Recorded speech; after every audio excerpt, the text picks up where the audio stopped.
አመሰግናለሁ። ይሰማል? አለን አለን። አንተ ማነህ? ወደፊት ወደ ኋላ ወደፊት ወደ ኋላ አንድ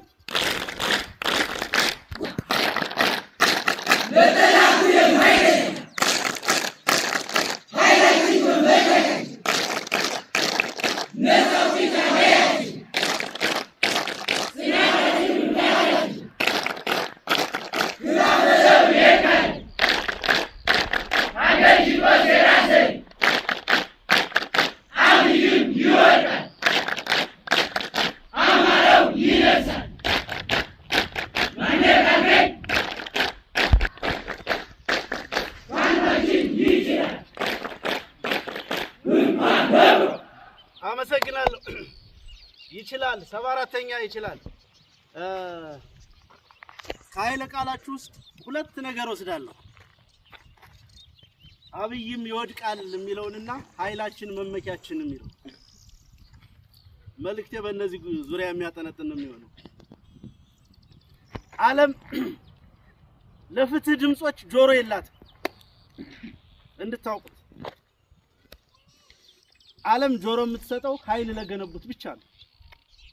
ኃይል ላላቸው ብቻ ነው። ዓለም ለፍትህ ጆሮ የምትሰጥ ቢሆን ኖሮ አማራ በጅምላ ሲቀበር ባቀናው ሀገር በመሰረተው ሀገር እንደ አውሬ ሲሳደድ በገነባው ከተማ እንዳይገባ ኬላ ሲጣልበት በከፈለው ግብር በተገዛ ድሮንና ጀት ሲደበደብ አብይ አህመድ የሚባል አረመኔ በአሸባሪነት ይፈረጅ ነበር። የዓለም የፍትህ አደባባይ ለሱ የፍትህ ዱላ በመስጠት ያሳየን ነበር። ዓለም ግን ትኩረት የምትሰጠው ኃይል ለገነቡት ነው። በነፍስ ወከፍ ጠመንጃ በጥቂት ጠመንጃዎች ተነስተን ትንሽ ኃይል መገንባት ስንጀምር ዛሬ ዓለም ጆሮ መስጠት ጀምሯል። ለዛም ነው በመከራ ውስጥ እየራባችሁ እየጠማችሁ እዚህ እንኳን ካታ ስታሳዩ በባዶ እግራችሁ ያየው ነበር። ሸበጥ እንኳን ሳይኖራችሁ በዚህ መከራ ውስጥ እንድታልፉ የፈረድንባችሁ ኃይል መገንባት ስላለብን ነው። ኃይል ከሌለን እንጠፋለን። ጉልበት ከሌለን እንጠፋለን። የኃይልና የፖለቲካ ማዕከል ካልገነባን በዓለም ላይ እንደጠፉት ህዝቦች ታሪክ እንሆናለን፣ ተረት እንሆናለን። ያ እንዳይሆን ነው ይሄንን ትውልድ ያስነሳ ነው። ያ እንዳይሆን ነው እናንተ በዚህ መንገድ እንድታልፉ የተፈረደባችሁ። አይ ነው በዚህ መንገድ በዚህ አይነት ስቃይ ውስጥ ስልጠና ያለፈ የለም። ብዙ መድረኮች ላይ ብዙ ምረቃዎች ላይ ተገኝቻለሁ። በጣም ሞቃታማ ሀሩር ምግብና መጠጥ እንደ ልብ የማይገኝበት የአባይ ውሃን እየጠጣችሁ እያደናችሁ ጭምር ተመግባችሁ የሰለጠናችሁ ላባችሁን ያፈሰሳችሁ ነገ እንኳንም በዚህ መንገድ መጣው እንኳንም በዚህ መከራ አለፍኩ ብላችሁ እንደምታመሰግኑ እርግጠኛ ነኝ። ከፊት ለፊታችን ብዙ ነገር ይጠብቀናል። ብዙ ፈተና ይጠብቀናል። ብዙ ውጊያ ይጠብቀናል። እሱን በብቃት እንድትወጡ እናንተንም ትግሉንም እንድታድኑ ጓዶቻችሁንም እንድታድኑ ዘንድ ነው በዚህ መንገድ እንድታልፉ የተደረገው። በአሰልጣኞቻችሁ ብርታት፣ በክፍለ ጦር አመራሮች ጽናት፣ አንዳንድ ጓዶች ደግሞ ኃላፊነት ሳይገድባቸው ከተሰጣቸው ተልእኮ ውጭ ጭምር በመሆን መከራችሁን አብረው በመካፈል ለዚህ ቀን እንድትበቁ ስላደረጓችሁ በዚህ ስልጠና ሂደት ውስጥ የተሳተፉ እንደው አንዳንዶቹን ስማቸውን ብጠራ እንዳትቀየሙ ሌሎች ሁሉም ድርሻ አለው። ሁሉም የራሱ አስተዋጽኦ አለው። ሁላችንም በተለየ ሁኔታ ግን አሰልጣኞች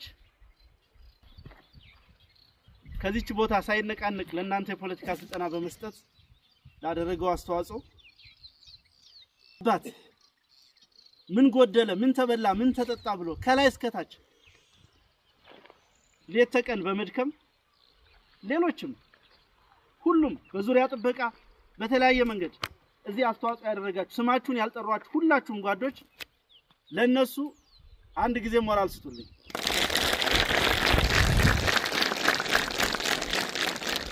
ከባድ ይሆናል ብለን አልገመትም ነበር። በጣም ረጅም ጊዜው ነው የስልጣና እንዲሰጥ ካሰብን በጣም የቆየ ነው። በጣም ምናልባት ከ4 ወር ከ5 ወር በፊት መመረቅ ነበረባችሁ።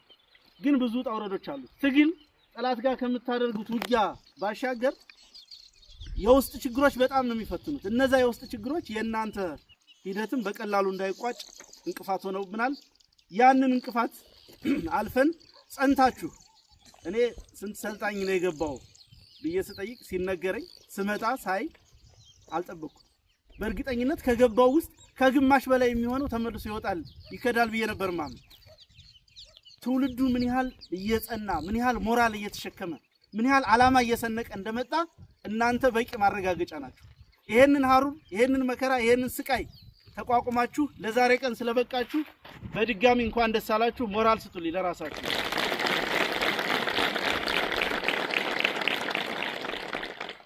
አብይም ይወድቃል ስትሉ ነው የሰማችሁ። አብይ ወድቋል። ሽኝቱ ነው ቀብሩ ነው የቀረው። አብይ የወደቀው ወደ ንጹህ አማራ የተኮሰ ቀን ነው። አብይ አህመድ የወደቀው አጨብጭበን ረጃጅም ሰንደቅ ዓላማዎች ዘርግተን በለውጥ ተስፋ ውስጥ ነን በደስታ የደገፈውን የአማራን ህዝብ የካደ ቀን። አብይ የወደቀው ሀገር የገነባውን የአማራ ህዝብ ጠመንጃ አልባ አርጌ ጉልበት አልባ አርጌ ትጥቅ አስወርጄ ቀበቶን ፈትቼ ባሪያ አረጋለሁ ብሎ ያሰበ ቀን የወደቀው። አብይ የወደቀው መላው ኢትዮጵያን በጦርነት አዙሪት ውስጥ ለማስገባት የወሰነ ቀን። አብይ የወደቀው በህግ ሳይሆን በፖሊሲ ሳይሆን በአዋጅ ሳይሆን በመመሪያ ሳይሆን በእሱ ደመነፍስ ሀገር እመራለሁ ብሎ የወሰነ ቀን። አብይ አህመድ የወደቀው የኢትዮጵያን ብሔራዊ ጥቅም እንዲያስከብር የተደራጀውን መለዮ ለባሽ የሀገሪቱን መከላከያ ሰራዊት የራሱን ህዝብ እንዲወጋ ስምሪት የሰጠ ቀን። አብይ አህመድ የወደቀው የተባበሩት አረብ ኤምሬትስ ድሮኖችን ተውሶ በኢትዮጵያውያን ላይ የተኮሰ ቀን። አብይ የወደቀው መናንያንን ገዳማውያንን አርሶ አደሮችን እናቶችን በእርሻ ማሳቸው በገዳማት በአብያተ ክርስቲያናት በገበያ በተለያየ ቦታ በመደበኛ እንቅስቃሴያቸው ላይ እያሉ በድሮን እንዲመቱ ትዕዛዝ የሰጠ ቀን ነው። አብይ የወደቀው የኢትዮጵያን አየር ኃይል ምድቦች ለአረብ ኤምሬቶች የሸጠ ቀን ነው። የለም አንድ መንግስት በመንግስትነት ሊቆም የሚችለው በማህበረሰቡ ውስጥ በማህበረሰቡ ልቦና ውስጥ መንግስት አለኝ ህግ አለ ስርዓት አለ ተብሎ ሲታሰብ ነው። እንደዛ የሚያስበው የለም ዛሬ አብይ አህመድ። በእያንዳንዱ አእምሮ ውስጥ አብይ አህመድ ሲታሰብ የሚመጣው ከፋፋይነት፣ አረመኔነት፣ አሸባሪነት፣ ነጣጣይነት ነው። ከሰሞኑ እንኳን የሚናገራቸው ነገሮች አይታችሁ እንደሆነ አማራው አንድ የኃይልና የፖለቲካ ማዕከል እንዳይኖረው፣ አማራው ከሌላው ህዝብ ጋር እንዲጋጭ፣ ትግሬው ከአማራው ጋር አንድ እንዳይሆን፣ ኦሮሞ ከአማራው ጋር አንድ እንዳይሆን ሲሰራ ሲናገር ሲያቅድ ነው የምታዩት። የቀረው ሽኝቱ ነው። እንደናንተ አይነት አዲስ ጉልበት አፍላ ወጣት ፖለቲካ የታጠቀ ሐሳብ የታጠቀ ጠመንጃ የታጠቀ ሰራዊት በተከታታይነት በሚያደርገው ዘመቻ ሙሉ በሙሉ ሽኝቱ ይጠናቀቃል። በጣም እድለኞች ናችሁ። በነገራችን ላይ በጣም የተማረከ መሳሪያ ታጥቃችሁ ልትዋጉ ነው የተሰለፋችሁ። እናንተ እዚህ ስልጣና ያላችሁ የእናንተ ጓዶች ከጠላት ድሽቃ ብሬን ክላሽ ማርከዋል። ከትላንት ወዲያ የቆየ ታሪክ አይደለም።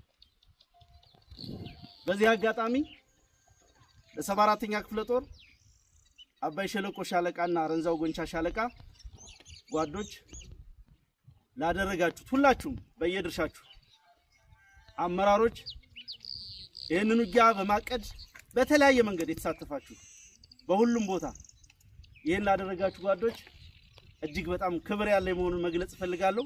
ከልቤ ኮርቸባችኋለሁ።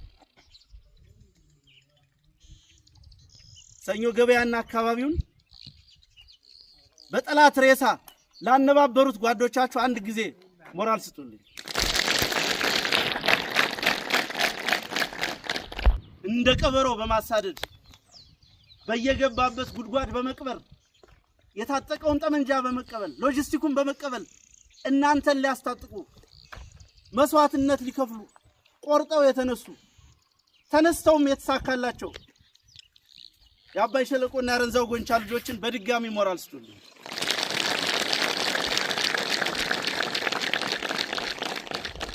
መጀመሪያም ማርከን እንደምናስታጥቃችሁ ስለምናውቅ ነው በዚህ ቁጥር ስልጠና እንድትገቡ የተፈለገ። ማንም ከዚህ በኋላ ጠመንጃ ለመግዛት አንድ ብር የሚያወጣ የለም። ማንም ዲሽቃም ብሬንም ስናይፐርም ክላሽም ሌላውንም ማርከን ነው የምንታጠቀው። ማንም ከሰማይ አላዘነበልንም። እዚህ ከፊት ለፊታችን የምታዩትን ዲሽቃ በዚህ መንገድ የመጣ ነው። እናንተ ደግሞ ይሄንን ትግል 1 2 3 ደረጃ ከፍ ማድረግ ይጠበቅባችኋል። ነገ መድፍ ማርካችሁ ማየት እፈልጋለሁ። ከአደራ ጋር ቢኤም ማርካችሁ ማየት እፈልጋለሁ። ታንክ እየነዳችሁ ማየት እፈልጋለሁ። ይቻላል፣ ማይቻል እንዳይመስላችሁ። ይሄ ትግል ሲጀመር በጥቂት ክላሽ ነው የተጀመረ። አንዳንዱ ሰው እብድ እያለን ማለት ነው። በቃ ጤና ጎሏቸዋል እየተባለ ዛሬ የደረሰበትን ደረጃ የምታዩት ነው። እናንተ ደግሞ ልምድ ባለው አመራር ውስጥ ነው ያላችሁት። በታገለ ህዝብ ዋጋ በከፈለ ህዝብ መሃል ነው ያላችሁት። ብዙ ነገር እያያችሁ ነው የሰለጠናችሁት። ብዙ ሞራል ነው የታጠቃችሁት። ማዋጋት የሚችሉ እናንተን ስምሪት መስጠት የሚችሉ ነባር ሲኒየር አመራሮች አሏችሁ። ከዚህ የበለጠ ድል ከዚህ የተሻለ ነገር እንጠብቃለን። በተረፈ የአማራ ፋኖ ብሔራዊ ንቅናቄ በግራም በቀኝም ኮሽ ባለ ቁጥር ሳይናወጽ በእያንዳንዱ ክስተት ሳይወዛወዝ በጽናት በአንድነት ነገን በምን መንገድ እንሄዳለን በሚል ስልታዊ አካሄድ በየጊዜው በየቀኑ በትላልቅ ስትራቴጂካዊ ጉዳዮች ውይይት እያደረገ ውሳኔ እየወሰነ የረጋ አመራር የወቅቱን የዘመኑን የምስራቅ አፍሪካ ክስተት የሆነውን የፋኖን ንቅናቄ የፖለቲካና የኃይል ማዕከልነት በጠበቀ መንገድ የመልክዓ ፖለቲካውን አሰላለፍ ባሰላ መንገድ አመራርነት እየሰጠ ይቀጥላል።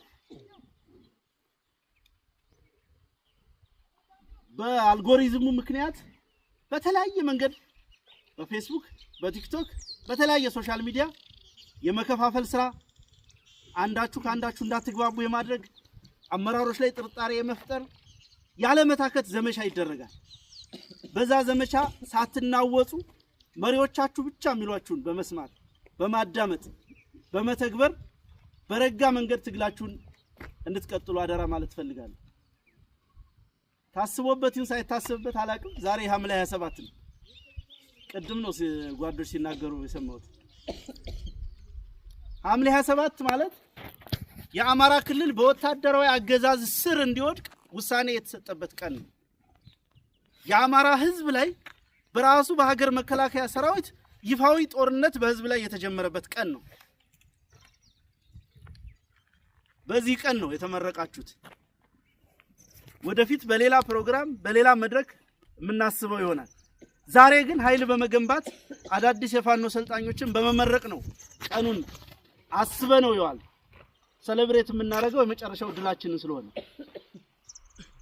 ላለፉት 3 አመታት ለሳምንታት እንኳን ይቋቋሙታል ያልተባልነውን ኃይል በመመከት በማደራጀት በመጽናት ከዚህ እንድንደርስ ምክንያት የሆነን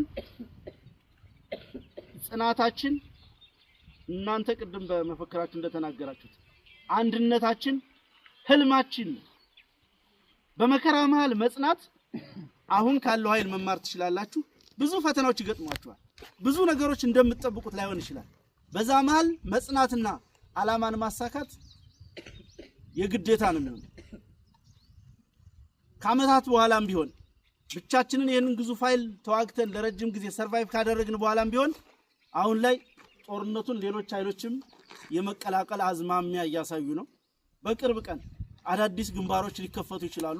የጦርነቱ መልክና ገጽታ ሊቀየር ይችላል። አገዛዙን ከሚዋጉ በተጨባጭ በአገዛዙ መወገድ ላይ በብልጽግና መወገድ ላይ የማያወላዳ አቋም ያላቸው ጋር እና በኢትዮጵያ ሁለንተናዊ ህልውና ላይ የጸና አቋም ካላቸው ጋር ተባብረን ይሄን አገዛዝ ለማስወገድ ቆርጠን የተነሳንበት ወቅት ላይ ነው የምንገኘው። የማንነታችንን የወሰኖቻችንን የርስቶቻችንን የአጽመ ርስቶቻችንን እጣ ፋንታ በመወሰን ረገድ ዛሬ ላይ ትልቅ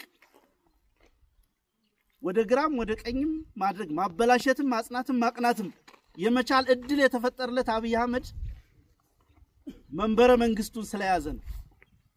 እምንታገለው ስልጣን ለመያዝ ነው የምንለው። ለዛ የአማራ ህዝብ በልኩ በኢትዮጵያ ስርዓተ መንግስት ውስጥ የሚወስንበትን እድል መብቱን የሚያስከብርበትን እድል ህልውናውን የሚያስከብርበትን እድል ዘላቂ ሰላሙን የሚያስከብርበትን እድል ለሌላው ህዝብ ጭምር ዋስትና የሚሆንበትን እድል የሚፈጥር ነባራዊ ሁኔታ እስከሚፈጠር ድረስ ትግላችን ለአፍታም አይቆም።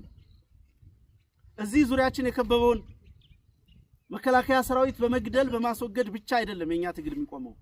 የኛ ትግል መቋጫው ሁሉም ኢትዮጵያውያን በሰላም የሚኖሩባት የአማራ ህዝብ ጣፋንታ በልጆቹ የሚወሰንባት የጸናች ኢትዮጵያ እንድትፈጠር ነው።